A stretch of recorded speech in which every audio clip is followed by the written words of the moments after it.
Karachi press club के करीब एहतजाज के बाइस ट्रैफिक का निजाम दरहम बरहम हो गया।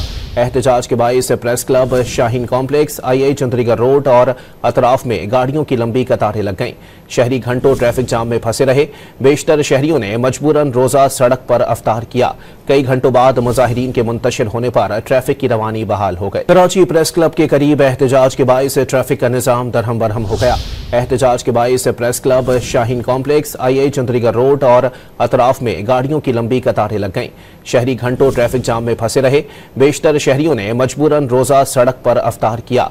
कई घंटों बाद मुजाहिरीन के मुंतशिर होने पर ट्रैफिक की रवानी बहाल हो गई। कराची प्रेस क्लब के करीब एहतजाज के बाइस ट्रैफिक का निजाम दरहम बरहम हो गया।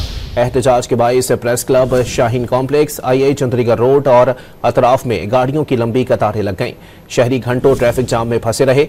बेशतर शहरियों ने मजबूरन रोजा सड़क पर अफ्तार किया। कई घंटों बाद मुजाहिरीन के मुंतशिर होने पर ट्रैफिक की रवानी बहाल हो गई।